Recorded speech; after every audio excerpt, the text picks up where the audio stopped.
There are a lot of things that can be said in regards to the new game Hades from established developer Supergiant Games.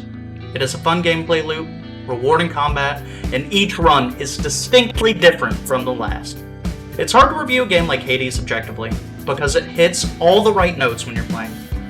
Moving forward in this review, it'll be broken down into the following parts: gameplay and combat, player agency and how that ties to choice and luck, story and the cast of characters, and feel. Now, the last point is entirely subjective, but let me say that it feels really, really great. On to the review.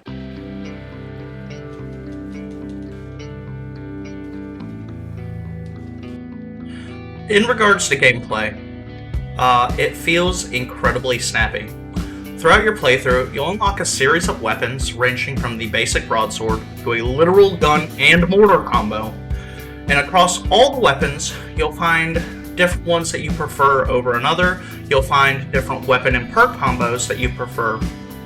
And a lot of the replayability of this game is baked into finding those combinations that you like. Do you want to include Ares' Doom buff with your spear, so that when you throw your spear, you get damage in a burst after a couple of seconds? Do you want to include one of Dionysus' buff, where you get Hangover, and you have damage over time, residual on the target after you hit them?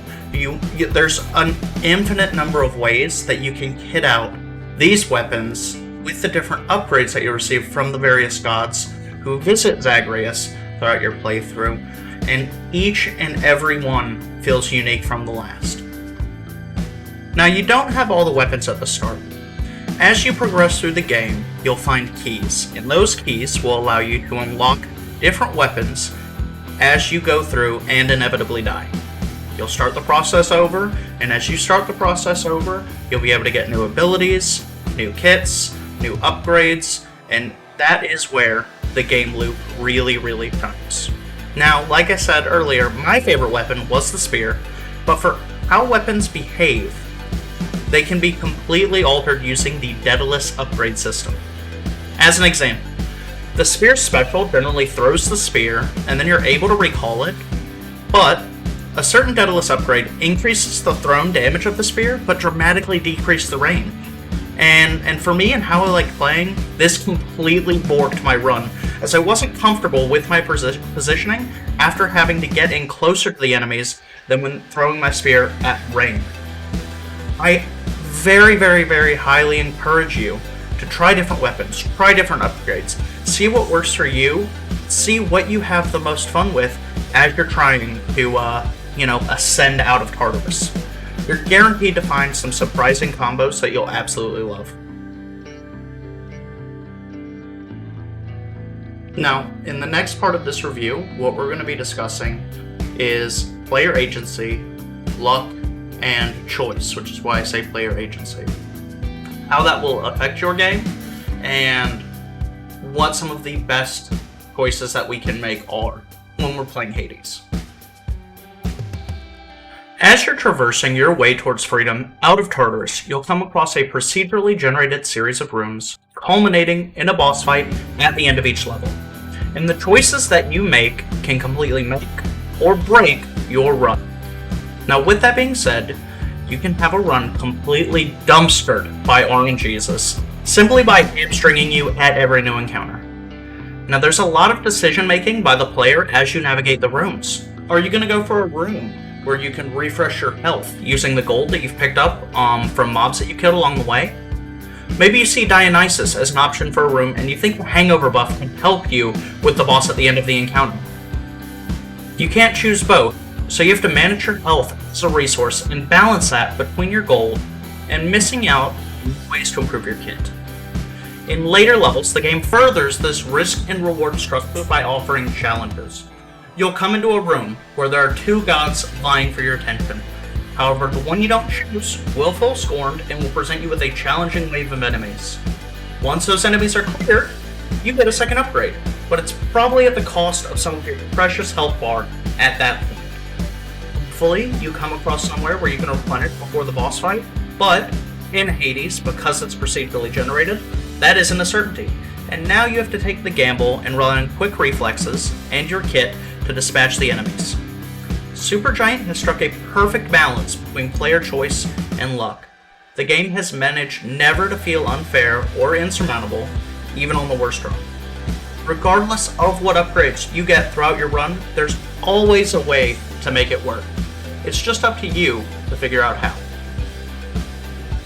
In this next part, we're going to talk about story and cast. Who features in the game Hades? Where is the setting? What is the story? And more.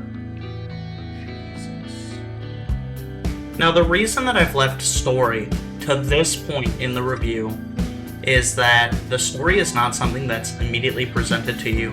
The story is something that you kind of discover along with the main character Zagreus as you're playing the game, okay? The cast of this game consists of all the greatest hits found throughout Greek mythology. You have to play the part of Hades' son, Zagreus, and your goal is to escape the underworld. You do this with the assistance of some of the denizens of Tartarus, as well as your relatives up on high from Mount Olympus. You make your way throughout the game, meeting different gods as they aid you and provide bits of dialogue to further immerse you within your adventure. In addition to that, you learn a lot about Zagreus from the NPC cast in the main hub of the game.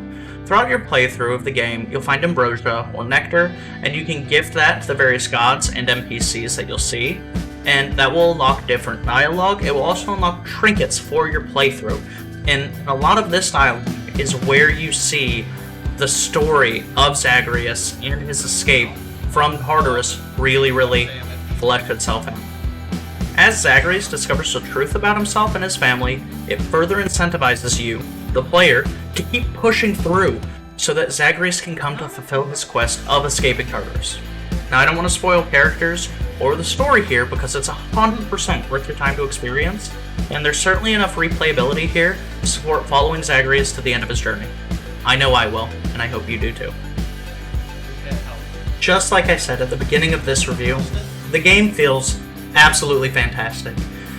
As of the creation of this video, it's on sale on the Epic Games Store, and I'm certain that anyone will get more than the MSRP cost of the game out of it in enjoyment.